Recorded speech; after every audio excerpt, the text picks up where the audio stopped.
Market లో invest చేసి మీ డబ్బులు డబుల్ చేసుకోవాలనుకుంటున్నారా? సుందరరామిరెడ్డి గారి లైవ్ సెమినార్ కి అటెండ్ అవ్వండి. నమస్కారం సార్. నమస్తే. అంటే చాలా మందికి ఉన్న డౌట్, అంటే ప్రతి ఒక్కరు కూడా చేసే పనే అని చెప్తాను. మంచో చెడు పక్క వాళ్ళ గురించి మనం ఎక్కువగా ఆలోచిస్తూ ఉంటాం. అలా ఆలోచించడం కరెక్టా రాంగా సార్? ఎలా చూడాలి దీన్ని? పక్కన వాళ్ళ జీవితం గురించి, పక్కన వాళ్ళ గురించి ఆలోచించాలి అంటే ఆ స్థితి మనకు ఉండాలి. ఎవరి గురించి అయినా ఆలోచించాలి అంటే ముందు నీ స్థితి అంత ఎదిగి ఉండాలి. ఇప్పుడు నేను 10th క్లాస్ పిల్లలకి చెప్పగలుగుతా అంటే నేను ఇంటర్మీడియట్ అన్నా చదువు ఉండాలి కదా. ముందు మన జీవితం అద్భుతంగా అయిపోతే అప్పుడు పక్కన వాడి జీవితం గురించి ఆలోచిద్దాం. ఇది ఫస్ట్ పాయింట్ నేను చెప్పాలనుకుంటున్నాను. ఎప్పుడూ పక్కన వాడి జీవితం గురించి మనం మార్చేయాలి అనే ప్రయత్నము చెయ్యకూడదు. ఎందుకంటే అందరికీ తెలియనిది ఒకటి ఏంటంటే, నీ కళ్ళ ముందు ఒక నిచ్చెన ఉంటుంది, నీకు తెలియకుండానే నీ కళ్ళ ముందు ఒక నిచ్చెన ఉంటుంది, అది ఎక్కుతూ పోవడమే నీ పని. చాలామంది పక్కన వాడు నిచ్చెన ఎక్కుతున్నారా లేదా అని చూస్తూ ఉంటాడు. నీ జీవితంలో నువ్వెప్పుడైతే నీ కళ్ళ ముందు కనిపించని ఆ ఇన్విజిబుల్ నిచ్చెన ఎక్కుతూ ఉంటావో, మానసికంగాను జీవితంలోనూ ఎదుగుతూ ఉంటావో, పక్కన వాడికి చెప్పాల్సిన అవసరం ఉండదు. దీన్ని సైకలాజికల్గా మిర్రర్ న్యూరాన్ సిస్టమ్ అంటారు. మిర్రర్ న్యూరాన్స్ ఎవరైనా చూసి నేర్చుకుంటాయి. ఓకే, నువ్వు చెప్తూ ఉంటే తక్కువ వింటారు. పర్సంటేజ్ ఆఫ్ లెర్నింగ్లో ఎవరైనా చెప్తూ ఉంటే చాలా తక్కువ, బట్ ఎవరైనా చేస్తూ ఉంటే చూసి వాడి సక్సెస్ని చూసి నేర్చుకునే వాళ్ళు చాలా ఎక్కువ పర్సంటేజ్ ఉంటారు. సో అందుకని చెప్పద్దు. తల్లి, తండ్రి, పిల్ల ఎవరైనా సరే నువ్వు చెప్పాలి అనుకున్న మాట ఒకసారి ఒక అడ్వైజ్ లాగా, లేకపోతే వాళ్ళని ఏదో రుద్దేసేలా కాకుండా ఒకసారి చెప్పాలి. ఎందుకు అంటే ప్రతి వ్యక్తి వాడి కర్మానుసారమే వస్తాడు. నువ్వు చెప్తే మారాలి అనుకునేవాడు వద్దన్న అడిగి చెప్పించుకుంటాడు, లేకపోతే ఎప్పుడూ చెప్తే మారరు. అందుకోసమే వెరీ ఇంపార్టెంట్గా నువ్వు నీ జీవితంలో ఎదుగుతూ పోతే ఆటోమేటిక్గా నేర్చుకుంటారు. మన బ్రెయిన్లో ఉండే మిర్రర్ న్యూరాన్స్ కూడా మిర్రర్ జస్ట్ అద్దములాగా మనని చూసి రిపీట్ చేస్తుంటాయి. దాంతోపాటు ఎవరైనా పక్కన వాళ్ళు చెప్తూ ఉంటే వాళ్ళ దాంట్లో వాళ్ళ ఆలోచన విధానంలో నాకెందుకు చెప్తున్నాడు వీడెవడో నాకు చెప్పడానికి అని వస్తుంది. 2 రకాలుగా మారుతుంది. అడ్వైజర్స్ ఎప్పుడు కూడా 2 రకాలుగా మారుతుంది. ఒకటి, నువ్వు ఎత్తులో ఉన్నావు అనుకో, నువ్వు చెప్తే ఆ స్టేజ్కి వచ్చాక నేను చెప్తారా అంటాడు. ఒకవేళ నీకంటే తక్కువ ఉన్నవాడు, సపోజ్ బాగా కోట్లు సంపాదించేవాడు, డబ్బులు ఏముందిరా అని అంటావు, డబ్బులు వచ్చాక మేము ఇట్లాంటి స్టోరీలు చెప్తాం అనిపిస్తుంది. అదే ఒక అడుక్కునే వాళ్ళు ఏమన్నా డబ్బులు ఏముంది అన్నాడు అనుకో, వాడు కూడా మనకు చెప్పొచ్చేటోడే అంటారు. సో అందుకని అడ్వైజ్ ఎప్పుడూ తీసుకోరు. ఎప్పుడు అనాస్క్డ్ అడ్వైజెస్ ఆర్ డేంజరస్. అడగకుండా సలహా ఇవ్వకూడదు. అడగకుండా ఎవ్వరికి ఫ్రెండ్ని కానీ వేరే వాడి జీవితాన్ని బాగు చెయ్యకూడదు.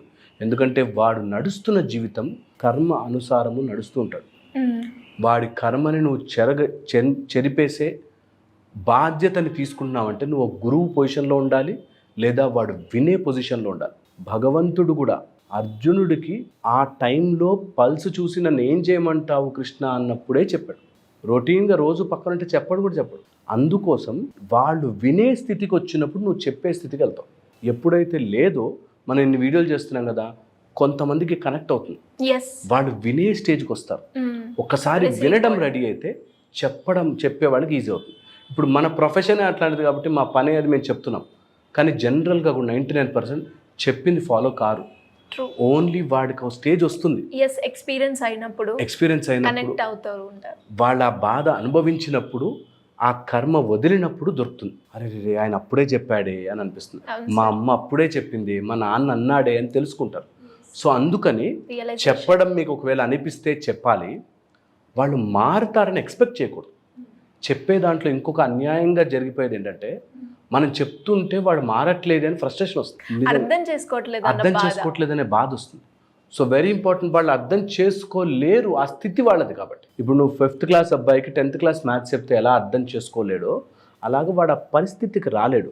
దీన్ని ద బాల్కనీ ఫిలాసఫీ అంటారు. అంటే బాల్కనీలో నించుని చూస్తూ అబ్బా ఎంత బాగున్నారు ఆ చెట్లు, ఇవన్నీ పక్క నుంచి ఒకడు వచ్చి ఆ బిల్డింగ్లు కూడా చాలా బాగున్నారా అంటే, వాడికి ఆ బాల్కనీ నుంచి అక్కడ చెట్లే కనిపిస్తున్నాయి. 1st ఫ్లోర్ పైకి ఎక్కి 5th ఫ్లోర్లో ఉన్న వాడికి బిల్డింగ్లు కూడా కనిపిస్తాయి. సో ఎవరి బాల్కనీ నుంచి వాళ్ళు చూస్తూ వాళ్ళు కరెక్ట్ అనుకుంటారు, నేను చెప్పిందే రైట్ అనుకుంటారు.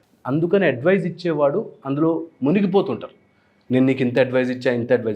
యాక్చువల్లీ నువ్వు 1st ఫ్లోర్లో ఉంటే వాడు 5th ఫ్లోర్లో ఉంటాడు. 5th ఫ్లోర్లో వాడికి ఇంకోలా కనిపిస్తుంటుంది ప్రపంచం, నీలాగా కనిపించదు. అదే వెరీ ఇంపార్టెంట్ అర్థం చేసుకోవాలి. అందుకని ఎప్పుడైనా అడ్వైజ్ ఇస్తున్నప్పుడు వాళ్ళు వింటారా లేదా కాదు, నీకు చెప్పాలనిపించింది మంచి మాట చెప్పావు అంతే. అంతే. ఫాలో అవుతారా లేదా అని ఎక్స్పెక్ట్ చేసావంటే నువ్వు నేర్చుకోవాలి ఫస్ట్. సో అది వెరీ వెరీ ఇంపార్టెంట్. ఇది ఒకవేళ నిజంగా చెప్పాలి అనుకుంటే చెప్పే మెథడ్స్ చెప్తాను.